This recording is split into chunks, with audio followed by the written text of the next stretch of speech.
All right. So remind me not to bang on the desk, actually, when I'm filming this. So now I have to upload this in two parts. I hit it so hard that the laptop ended up turning off, and so therefore I have to upload that video that I had right there. So let's say I, don't literally bang on the desk at my dean's office, and I say, I'm sick of this. I don't like my job, right? I demand, better pay, less hours, and smarter students, or something like that. Kidding, y'all are brilliant. By going there by myself, what's she probably going to say to me? Well, not me, because she loves me, but what would they most likely say, right? Don't like it? There's the door. Don't let it hit you where you got split. That's not how it goes. Because I'm going by myself. I'm replaceable. Well, I'll say though that the entire history department, all the faculty got together, and we all went into her office and made the same demands. She might not have to give us what we want, but she does at least have to listen, right? Because you can't fire all of us, because then you won't have a department. This is what workers were starting to realize during the late 19th century. This area that the textbook kind of explains called the Gilded Age. There's strength in numbers, and together you can actually make changes. And so we start to see the forming of labor unions. Now, the textbook does a good job talking about the Knights of Labor, right, and the American Federation of Labor, and all that. Does not do as adequate a job, in my opinion, about why the United States government largely did not back labor unions. Why did the U.S. government not support labor unions? So let's look at some of these reasons. Well, the first off, right, unions are supporting regulation. And since the main thrust of the U.S.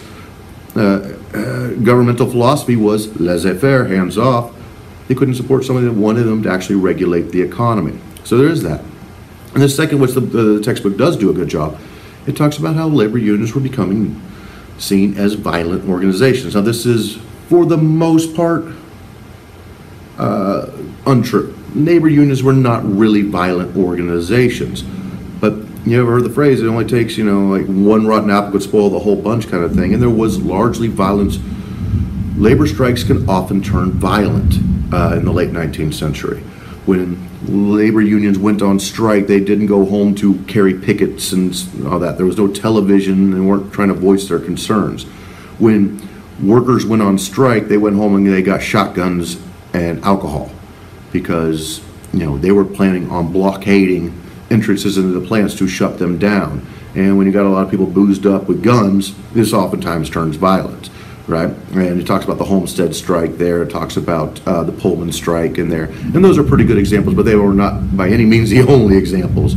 There were hundreds of labor strikes that turned bad. I believe the Haymarket Square riot was also mentioned in there.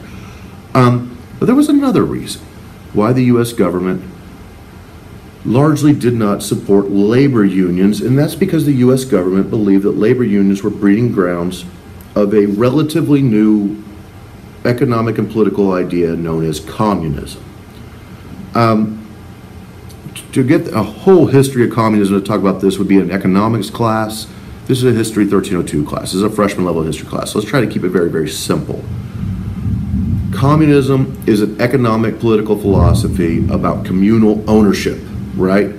And basically, it doesn't start, this ideas go back all the way to the 17th century, but the man that's going to really give voice to the idea of communism is a guy with a big old bushy beard, looks like freaking Santa Claus, right? Named Karl Marx. Karl Marx was a European, German, Prussian, technically, writer. He was not a revolutionary. Karl Marx never picked up a gun. Karl Marx never led a strike or anything like that. He was a historian and an economist. He wrote books for a living. And he's going to write one of the more influential books in the history of the world with a guy named Frederick Engels. It's very short, right? And it's called the Communist Manifesto. And in the Communist Manifesto, Marx kind of lays out what he sees is going to happen, right? He says industrialization had created a world where the promises of capitalism had died, right? Always the idea of capitalism was that as businesses grow and as the owners increased in wealth, that the workers that work for them, their wealth would increase as well. And Marx says, well, that might have been the case back when people were living off the land. But if you look at the realities of 19th century Europe, that instead worker conditions were going down, the rich were getting richer and the poor were getting poorer. And he basically said eventually the workers are going to have enough of this. They're going to get fed up, and they're going to lead series of revolutions that are going to remove these nations from capitalism into socialism, and then later on into communism. Now, as much as I would like to go into a long explanation of this, I think it's very fascinating, very interesting. Unfortunately, this is not the kind of class you can do that in. It's not a face-to-face class where we can interject ideas and whatnot. I am going to open up something on the discussion board about this, without a doubt. But before we go further, we need to actually define what these things are. And what I'm going to do is just the simplest, easiest definitions of the difference between communism, socialism, and capitalism. Now today in 2016, the United States is largely a capitalist nation. We certainly have some socialized elements and all that, but for the most part, we will look at the American economy as a capitalist economy, right? So what is that? Well, a capitalist economy is where you have private ownership of businesses, basically. So, if any one of you, let's say you're like, F this class, I'm done with this or something, or maybe some of you already have. I think there is one student here that owns their own business, and I know we have another entrepreneur or something that wants to eventually. In America, if you wanted to, and you had enough capital or money, you could go out and you could own your own business, right? I don't know, so open a restaurant, right? That is your own business. Now you own it. And all the profits that business generates, they belong to you. Now, going back to guys like Adam Smith and pro-capitalists, they said this idea is good because this helps everybody involved. Not only does it help the owner who generates the profits, but what do you have to do? If you own a restaurant, you're not going to work it by yourself, so you hire employees and you pay them wages. And as the restaurant grows and grows, right, gets more customers, well, maybe for the waitstaff, that equals more tips. You hire more cooks, right? You open up a new restaurant, on the other side of town. You employ more workers, right? And therefore, as a good capitalist owner grows in wealth, so do the workers, and therefore so does the nation itself, as you're contributing more to the economy, right? More places to buy, more wage earners that are going to work to earn wages to buy, the consumer economy, right? So therefore, capitalism is seen to benefit everybody involved. And for the large part, most of the Western world, Europe and the United States, accepted the capitalist model. But in the 19th century, some people started to question if the capitalist model was that effective, right? Saying that capitalism only benefits the business owner. It actually has no benefit to the worker under industrialization, as workers' lives were getting worse and they weren't seeing this wealth. And what Marx is going to say is basically the people are going to change the government, right? And we say we're the first step on the way to communism is the creation of socialism. Now, if capitalism equals private ownership, socialism equals government ownership. Basically, the simplest version of socialism is there's no private owners. That restaurant would now be owned by the government, and the government would therefore employ the workers, and it would just be owned by the government, right? You probably heard the term socialized medicine or something like that, right? That's when the government controls healthcare. There's benefits and there's disadvantages to all this, and this is why we're going to open up the discussion board on this, right? There's no right and wrong, there's just perspective, right?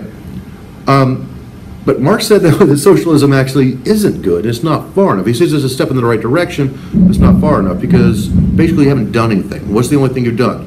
Well, you eliminated, meet the new boss, same as the old boss. You took the capitalist owners and replaced them with the government. Maybe it's better because government is answerable to the people, but at the end you just changed the boss, right? And he said this is going to lead to a series of revolutions, to try to establish communism. Now, communism is a very amorphous, very difficult thing to try to explain what Marx actually meant by communism, and millions of different people have millions of different definitions of what communism is. But at the simplest core, it's communal or community ownership.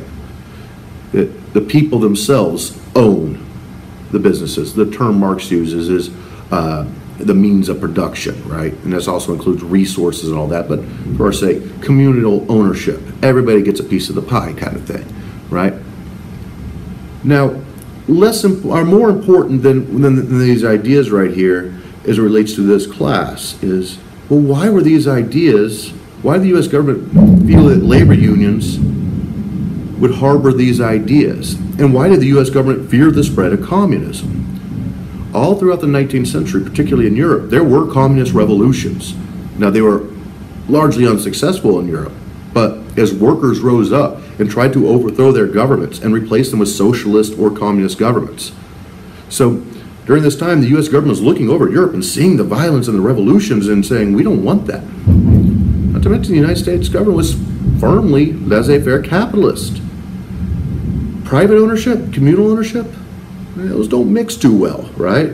And to trade out means bye-bye everybody in government, and in comes new people, right, with that.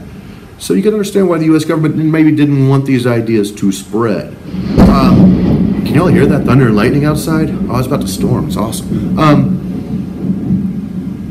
But the ideas do spread.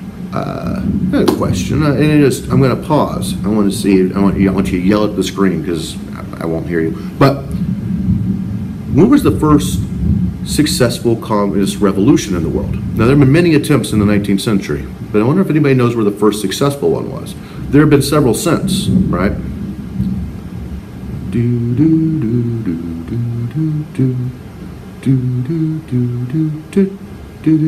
Russia, right? In 1917, during World War I, a guy named Vladimir Ilyich Lenin is going to lead the successful communist revolution, overthrow the old Tsardom of Nicholas in Alexandria. You probably heard of them. And they had a daughter named Anastasia. Probably saw that movie, right, where she ends up with her grandmother in France. That's bullshit. But that was the first successful communist revolution. There have been several more since then, right? China had a communist revolution. To some extent, North Korea. Vietnam had a communist revolution. Cuba had a communist revolution. Some other small Central American republics had communist revolutions. Here's the kicker, though. There's never been a true communist nation in the world, right? There is a stumbling block every step of the way that we've noticed through history. When Lenin had the communist revolution, he's much a follower of Marx, although he had some different ideas, and he first established a socialist nation. So he took government ownership. Government controlled everything. And there's a stumbling block.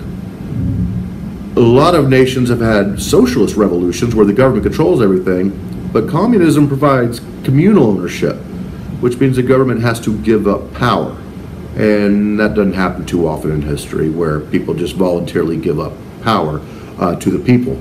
And so that's been the stumbling block every step of the way. After Lenin in Russia, you had a guy named Stalin. And Stalin, all he did was kill 20 million of his own people. After the civil wars in China, you have a guy named Ho Chi Minh, who slaughtered about 25 million of his people on this. And this has been the stumbling block. Is communism possible? I don't know. It might be something to discuss on the discussion board. But the ideas were very popular ideas. Because imagine you're a worker working at the Homestead plant, working 12 hours a day, 7 days a week. And you notice Andrew Carnegie is one of the richest men in America. And you're struggling by to make a pittance, right? And he's the one that owns your plant. You might say, well, what? I'm the one doing all the work. He's getting all the money. And communism, what does communism promise you? Well, it promises you to do a piece of the pie. And so in that, we kind of see this debate. I will post a question about that. Please get on the discussion board asking, what are the drawbacks, disadvantages, and some discussion on these ideas of the Industrial Revolution, communism, socialism, and capitalism, right? And where we kind of stand and how all this relates. One last story. This won't take but a minute. I just want to lighten it up on the end of this lecture and tell a story about a person that you might not know was actually a monopolist. He is mentioned in the textbook. He is mentioned as an inventor, as that is a name you all know, right? And when I tell this story, I don't want you to get the wrong idea, okay? I'm going to be talking about Thomas Edison. Do not go to your friends, family, and loved ones and say, Professor Ramey fucking hates Thomas Edison. No, I don't hate Thomas Edison. There's nothing wrong with Thomas Edison. Was a brilliant dude. He was a great inventor. I'm just going to tell a story about Thomas Edison. Is that so bad? I mean, sometimes history doesn't have to all be about political ideas. Sometimes it'll just be interesting stories. And I'm going to tell a story about Thomas Edison where maybe it puts Thomas Edison in a bad light, but that doesn't mean I hate him, right? So give me 1 second to change the slide.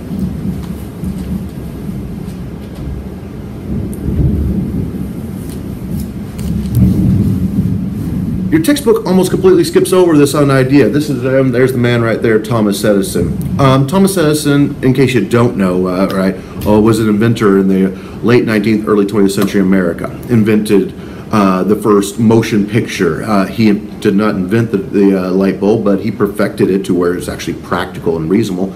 And he's going to make amazing inventions, particularly in the ideas of electronics and data and things we use in our day-to-day life. But he's going to hold the patent at the end of his life, I believe, on over 32,000 inventions. Who got time for that? Ain't nobody got time for that. Nobody got 32,000 inventions. Nobody's had enough time, because here's the thing about Thomas Edison. Thomas Edison was a brilliant man. Don't hate Thomas Edison. He's brilliant. Thomas Edison was a business owner, right? Thomas Edison ran a company called Edison Company, where he hired teams and teams of inventors that were inventing these ideas. Now, he helped, right? He was certainly leading the way. But it wasn't all his ideas. In particular, he's going to hire this guy right here. This is Nikola Tesla, right? Yeah, the Tesla Motor Company is named after this guy. And this guy, I submit, has one of the largest impacts on your life today. Probably more than you know, unless you know who Nikola Tesla is. And then you're probably going, yep, that guy's pretty amazing, right? Now, the one story I'm going to tell about the dispute between these two guys goes back to sometimes when you have a large economic interest in an idea, it leads to poor decisions, right? Because what was happening in the early 20th century became all of a sudden feasible and possible to start powering cities, running power lines with light bulbs, right? With electric generators, having outlets in your house, having electric appliances, that all of a sudden looked possible. The question is, what kind of electricity were you going to use? And some of y'all, if anybody's an electrical engineer, you're probably getting really mad at me in my description of this because it's probably terrible. But basically, there's two types of electricity, right? We have what's called alternating current, and that's what typically comes out of your power outlets, right? Alternating current. Strong electricity, good over long distances and things like that. Typically what we use in our homes. And you also have direct current, right? Direct current is typically batteries, right? What powers your cell phone, right? Or you got a flashlight or something like that. AC, alternating current, DC, direct current. Now think about it. If you got a cell phone, you constantly have to recharge that thing, right? Your battery in your car runs off direct current. When you charge your car, the alternator, which turns this over to alternating current, is going to recharge your battery. So when we're talking about powering cities, which type of electricity should we use? Direct current that's only good for small spaces and requires a lot of energy and not very powerful except for short brief periods of time? Or alternating current, which can go a long ways, provide a lot of energy, only needing like one power plant to cover an entire area? Obviously, it's alternating current. There was a problem with this though. See, Thomas Edison, he had the patent on direct current. This man, Nikola Tesla, was the innovator of alternating current. Now, he actually didn't own the patent. He got screwed over too. But it was owned by a guy named George Westinghouse. And all of a sudden, cities were coming and they're asking, okay, we need power generators to run power lines in our city. And Thomas Edison realized that if you just went by on the basis of which one was practical and feasible, they were going to pick Tesla's alternating current. Because dual current direct current was just not as good, right, for this function. But he had the patent on direct current. And if they start using alternating current, he's going to be out millions of dollars. So what does he do? Well, he starts a smear campaign against Tesla and Westinghouse, trying to argue that alternating current was just too dangerous. It's just too dangerous to use, right? And this involves some things like writing articles in newspapers. He colluded with this guy to slander Tesla and Westinghouse, and also some things that, well, if you go on YouTube, I'm sure you can find these videos But to prove that alternating current was too deadly, too deadly to put in our homes, Thomas Edison took his recent invention, the kinectoscope, which is basically the first motion picture, and he filmed himself. He got a cable out of the wall running on alternating current, and he filmed himself electrocuting horses, little kitten, little puppy, even a baby elephant. And he sent that out to the public saying, this is why you can't use alternating current, because it's killing these animals. It's just too dangerous. And that wasn't enough. No, he actually invents the first electric chair, and the first execution in United States history from electric chair was actually not for some more humane measure. It was because to prove that alternating current was too deadly to use in the household. These were mostly BS ideas, by the way, of course. And what's going to happen is Tesla and Westinghouse are going to go down to Buffalo, New York. There they're going to build a AC power plant that runs the entire city of Buffalo. Thomas Edison can't compete with that. The public's going to realize this and go, okay, we're going to go with alternating current as our form of energy. A small side note in the history of it all. So what's my point here? Well, why would I just waste, another 10 minutes of your life telling this story about alternating current, direct current, and Thomas Edison and Nikola Tesla? I don't know. I just think it's fucked up that Thomas Edison electrocuted a bunch of animals, man. Isn't that weird? It doesn't always have to be about, facts and, key terms and all that stuff. Come on now. Sometimes these stories are just good for this story's sake. But no, I do not hate Thomas Edison. All right, guys. That's it for this. I'll send another video out shortly about other stuff and things, okay? Have a great one. Stay dry.